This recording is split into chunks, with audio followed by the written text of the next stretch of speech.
Conversas sobre Melanie Klein.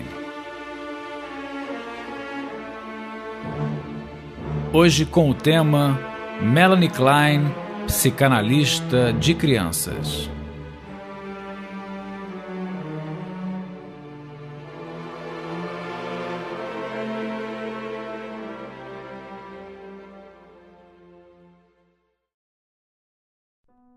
Melanie Klein é uma psicanalista fundamental se a gente for pensar a história da psicanálise e a criação dos conceitos nesses praticamente 120 anos de psicanálise. Em 1914, já vivendo em Budapeste, Melanie Klein se torna analisanda de Sándor Ferenczi. Em 1918, Melanie Klein se torna membro da Sociedade Psicanalítica de Budapeste. E naquele mesmo ano, em Budapeste, ela está presente no Congresso Internacional de Psicanálise, onde assiste a Sigmund Freud proferindo uma importante conferência chamada Linhas de Progresso na Terapia Psicanalítica. Ali, Freud apontava para a questão da atividade do analista diante dos desafios que os sintomas neuróticos resistentes ofereciam. Por isso, havia um Freud junto com Ferenczi pensando inovações na técnica psicanalítica. As inovações trazidas por Ferenczi e Freud a respeito da técnica analítica abriram campo para a psicanálise com crianças. E certamente Klein foi uma das pioneiras a trabalhar com crianças. Melanie Klein havia analisado Melita Klein, sua filha mais velha, e viria a analisar todos os seus 3 filhos. Incentivada por Ferenczi, ela avança nos seus estudos e prática com crianças. A Melanie Klein ela é uma das pioneiras a não só se interessar pelas crianças, mas recebê-las em seu consultório. Lembrando que Freud tratou do pequeno Hans indiretamente, ou seja, através dos relatos que faziam seus pais, sobretudo o pai, do cotidiano do menino, mas Melanie Klein foi pioneira em aceitar para análise crianças de 4, 3, 2 anos de idade que não tinham ainda esse lugar numa análise porque julgava-se que elas não tinham ainda o psiquismo pronto para análise. Mas Melanie Klein diz que não, o psiquismo estava lá, pulsante. Melanie Klein dizia que essas crianças já fazem transferência. Havia uma série de analistas que recusavam essa ideia. Mas, naquela mesma época, eu digo assim, 1917, 18, 19, Ferenczi já estava pensando, ou pelo menos começando a pensar o estatuto da criança dentro da psicanálise, já num segundo momento, ao momento inaugural, onde Freud as pensou no segundo dos 3 ensaios sobre a teoria da sexualidade. Isso quer dizer que o Ferenczi também estava pensando as relações mais estreitas entre o psiquismo infantil e o psiquismo adulto, e é a partir daí que o próprio Ferenczi se torna o maior encorajador da Melanie Klein para que ela continue a sua clínica com as crianças. A Melanie Klein, para poder chegar numa espécie de escuta do inconsciente dos seus pacientezinhos lá de 2, 3 anos, que sofriam de graves inibições, que sofriam de angústias, pois é, para ela chegar na escuta deles, ela precisava não apenas do acompanhamento das conversas com pai e mãe, não só dos relatos, mas ela precisava entrar numa espécie de sintonia com a linguagem falada ou emitida por aquelas crianças. Já eram crianças que falavam, mas às vezes até a própria fala era inibida. Vocês imaginem que todo consultório de análise, a princípio, também pode ser um grande inibidor da fala. Bem, nesse momento, a gente pode dizer que a Melanie Klein começou a pensar uma nova forma de abordagem psicanalítica, que não levava mais em conta apenas a associação livre, mas que introduzia o brincar dentro da experiência. Então, a forma que ela descobriu, ou que ela desenvolveu, para escutar, fazer acontecer, fazer aparecer o inconsciente dos seus pacientes crianças, era aproximar-se deles brincando. A partir daí, ela introduziu o jogo, ou os jogos, dentro do cenário analítico. E o que ela começou a perceber? Ela começou a perceber que os jogos tinham para as crianças a mesma função dos sonhos, ou seja, representar distintos, diversos e complexos aspectos da vida anímica, sobretudo numa dimensão, numa perspectiva inconsciente. Então, o jogo favoreceria, a partir da percepção de Melanie Klein, a expressão de quê? Exatamente daquilo que ela mais achava importante a ser perseguido dentro da experiência analítica, ou seja, a fantasia inconsciente. O fantasma ou a fantasia, eu no momento não faria a distinção, mas recomendo que vocês vejam o vocabulário de psicanálise do Laplanche-Pontalis, porque lá se pode encontrar um estudo criterioso da diferença entre fantasma e fantasia desde Freud. Mas, de qualquer maneira, a fantasia era para Klein uma das expressões mais fundamentais do inconsciente. Então ela começa a sacar que quando a criança joga, ela põe em ato o seu universo fantasístico. E que universo fantasístico é esse? É um universo povoado por o que ela vai chamar de objetos parciais. Há uma espécie de abundância de objetinhos que estão lá à disposição, entre aspas, das crianças, prontos para serem usados e incluídos nas suas fantasias. Então, tanto os jogos quanto o brincar seriam formas de fazer aparecer a dinâmica não tão dita, não tão conhecida e não tão revelada dos elementos que constituíam vamos dizer assim, o que anima psiquicamente uma criança. Então, de cara, a gente pode dizer que, assim como Ferenczi, Melanie Klein também contribuiu dentro da teoria freudiana, dentro do pensamento clínico freudiano, para a ampliação do escopo interpretativo da psicanálise. Então, com Melanie Klein, você tem uma interpretação sobre a fantasia inconsciente que leva em conta que essa fantasia tem, de fato, uma existência muito precoce e certamente arcaica. A transferência, ela na verdade é para Klein, tudo aquilo é uma espécie de completude de tudo aquilo que possa vir no lugar de interesse, de desejo da criança. Então, para Melanie Klein, a transferência e a contratransferência são banda e contrabanda de uma experiência que faz ventilar o tempo todo a possibilidade de simbolização do psiquismo infantil. É claro que, em estando em análise, em estando em situação clínica, tanto analista quanto criança analisanda estão produzindo novas versões de suas fantasias, estão produzindo novas versões de compreensão da realidade.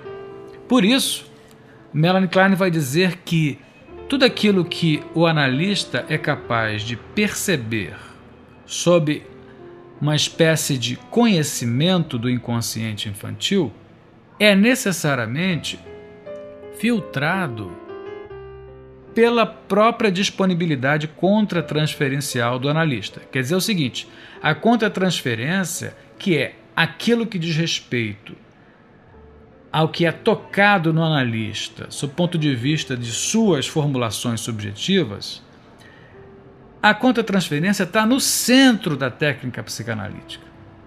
Por quê?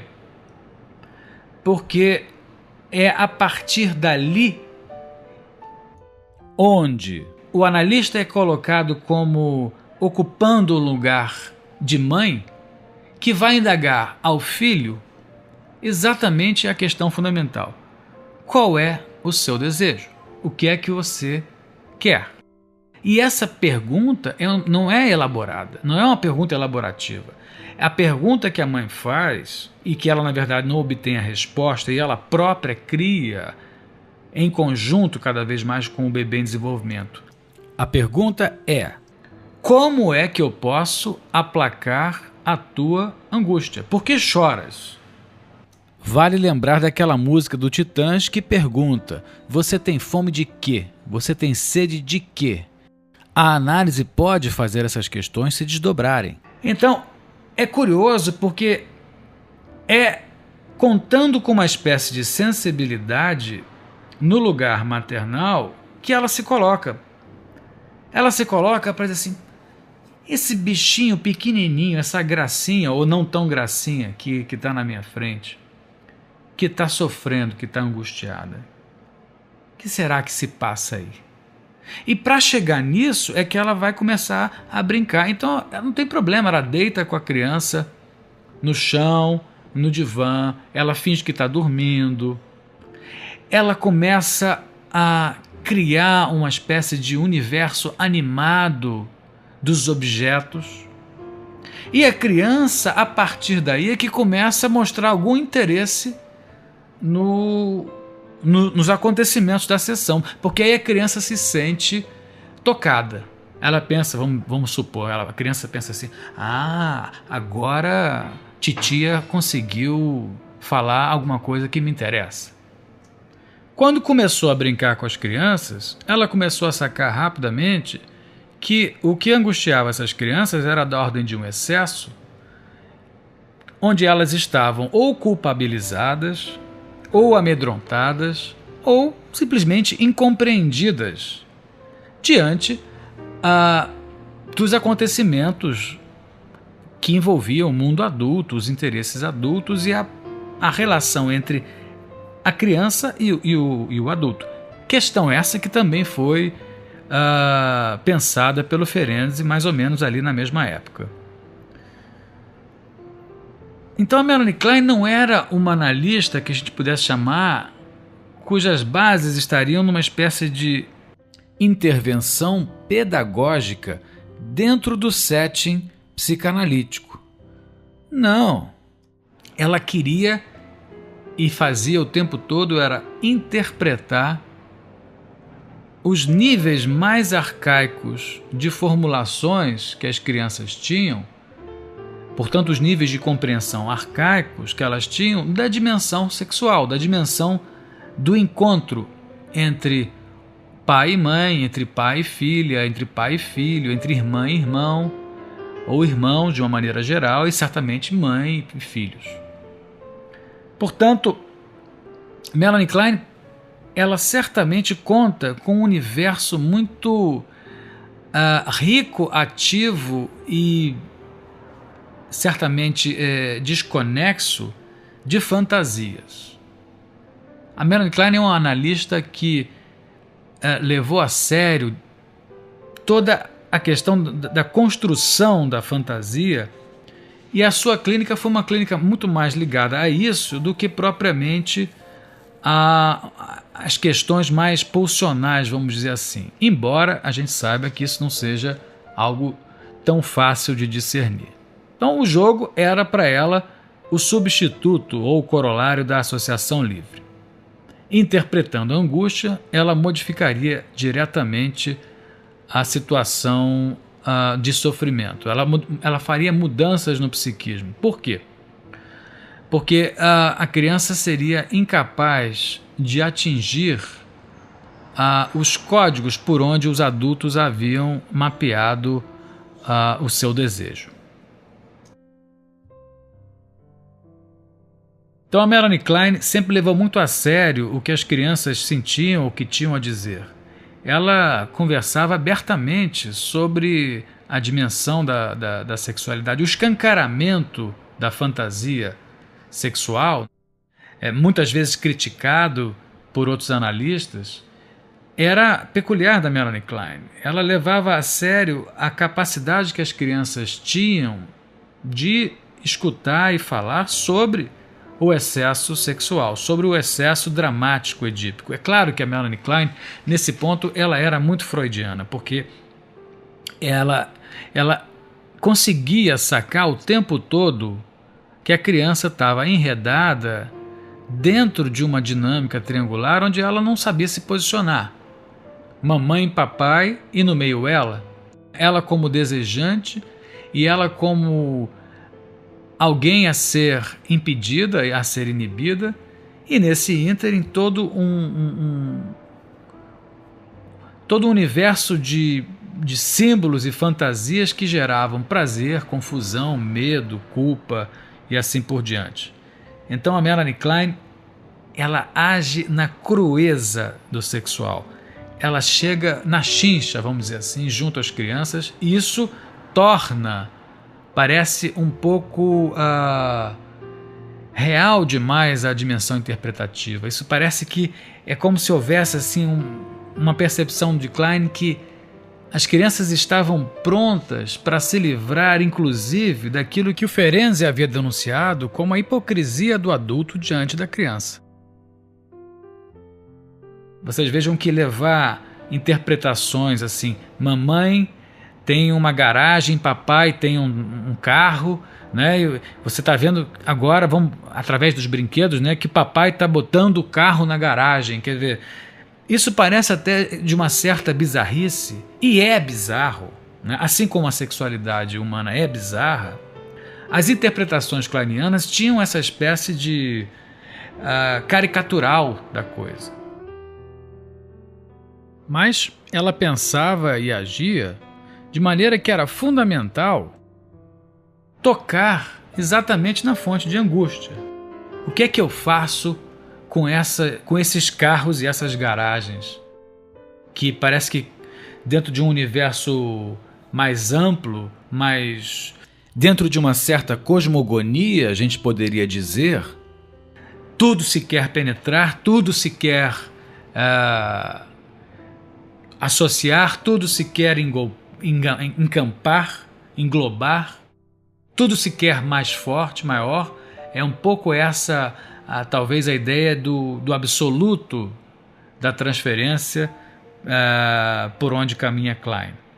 Ela não faz muita distinção do psiquismo infantil para o psiquismo do adulto. É como se as coisas já estivessem lá, o Édipo já estivesse posto desde muito cedo, e cada vez mais ela vai por essa via, dando força, inclusive, à suposição,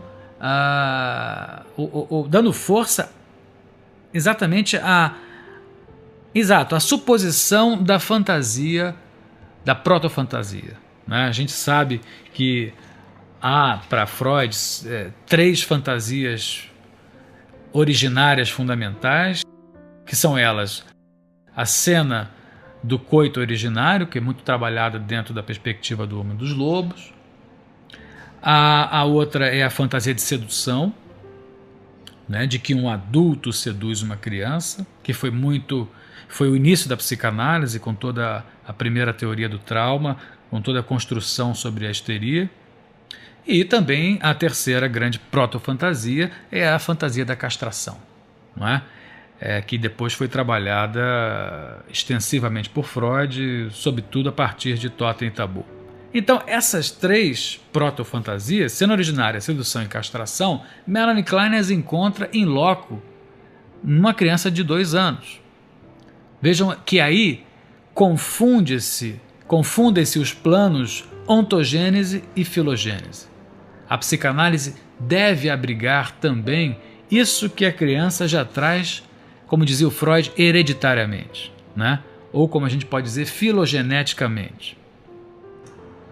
Eu vou ler aqui um pequeno trecho, uma passagem de um importante artigo da Melanie Klein, chamado Princípios Psicológicos da Análise de Crianças, que é um artigo publicado no ano de 1926,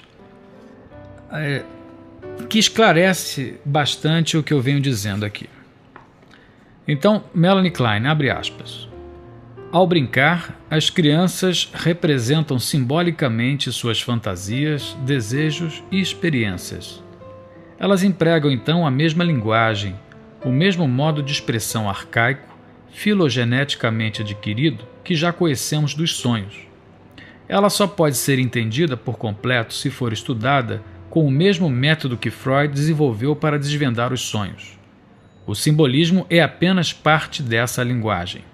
Se quisermos entender corretamente a brincadeira da criança em conexão com o resto de seu comportamento durante a sessão analítica, temos que levar em consideração não só o simbolismo que muitas vezes aparece com tanta clareza em seus jogos, mas também todos os meios de representação e os mecanismos empregados no trabalho do sonho. Também não se pode jamais esquecer a necessidade de examinar toda a cadeia de fenômenos. Veja, esse trecho mostra que a Melanie Klein estava interessada no brincar, que o brincar trazia em si simbolicamente as fantasias, os desejos e as experiências, que isto é parte do inconsciente, que isso não é a totalidade, mas que isso é parte, e que a transferência, né, ao poder também escutar sonhos, ao poder perceber determinadas passagens ao ato que são muito típicas em crianças em análise, porque elas não falam, porque elas têm uma certa dificuldade ainda de frasear e de alcançar reverberações metafóricas, então elas passam ao ato com muito mais agilidade. Ou seja, elas cometem pequenos atos, tomam atitudes. Quem trabalha com crianças sabe que as crianças às vezes nos levam à exaustão física, porque elas andam, elas pegam nas coisas, elas circulam nos ambientes, elas rodam nos sofás, elas ficam de cabeça para baixo e querem testar o tempo todo. Isso é próprio, primeiro, de angústia e segundo, da dificuldade que a criança tem, óbvio, de deitar no divã. Eu acho que ninguém aqui que lida com criança de 3, 4, 5, 6 até de 8 anos vai supor que ela vai querer se deitar no divã. Ela não vai querer e com toda razão. Não há divã para crianças. A Melanie Klein, nesse trecho, afirma que é preciso e é possível lidar com as fantasias das crianças porque essas fantasias já estão postas desde sempre, desde a perspectiva filogenética. É por aí que a gente pode dizer que o pensamento da Melanie Klein é menos pulsional, é menos errático em relação à potência da pulsão, porque essa pulsão é já esperada e aprendida pelo que está na origem, na filogênese. A Melanie Klein tem plena consciência de que o trabalho com a criança vai se dando, né? A elaboração vai se dando aos poucos, mas ela dizia que às vezes bastava o analista conseguir tocar num certo grau de angústia, geralmente ligada a sentimento de culpa forte, bastava isso, né, que isso já aliviava a criança naquela situação. Melanie Klein é muito sensível à questão do sentimento de culpa infantil, porque ela pressupõe que o superego, origem desse sentimento de culpa, está posto desde muito cedo, estruturando o psiquismo infantil. Nessa época, em 26, ela ainda achava, assim como Freud postulou, que o superego era herdeiro do complexo de Édipo. Mas logo depois ela vai abandonar isso e vai dizer, não, o superego é arcaico mesmo e ele é tirânico, e ele é o grande responsável pelo afrontamento e, na verdade, pela violência que certas crianças passam de uma maneira interna. A capacidade compulsiva de um superego apreender de maneira paranoica, de maneira persecutória os objetos é enorme. E isso, se sofre uma determinada fixação, leva não só a graves psicopatologias, como muitas vezes a um estado de sofrimento continuado. Há, portanto, processos de análise que necessariamente precisam pôr em evidência a dimensão tirânica do superego, de forma a, quem sabe, permitir o abrandamento ou a desconstrução de determinadas injunções violentas do superego. É preciso dizer que Melanie Klein esteve sempre muito interessada na diminuição do sofrimento dos seus pacientes. A teoria para ela estava a serviço de um entendimento do psiquismo que pudesse ser efetivo, ser eficaz sobre a questão do excesso de dor que alguém pode levar consigo a partir de um determinado ou de algumas peculiares formas de ordenação ou até desordenação do aparelho psíquico. Portanto, é importante salientar, a título de conclusão deste primeiro programa, que a teoria de Melanie Klein é uma teoria oriunda da teoria freudiana. Ela segue uma determinada trilha em Freud, mas jamais se ateve, a Freud como ordem última e é, na verdade, uma transgressora da obra freudiana, mas sempre numa perspectiva de entendimento do psiquismo através de suas intervenções clínicas. Assim como Ferenczi e assim como também Winnicott, que era seu contemporâneo, Melanie Klein é uma dessas teóricas cuja referência é o sofrimento humano, na tentativa que se tem não só de compreendê-lo, como de aplacá-lo. Melanie Klein é uma autora fascinante.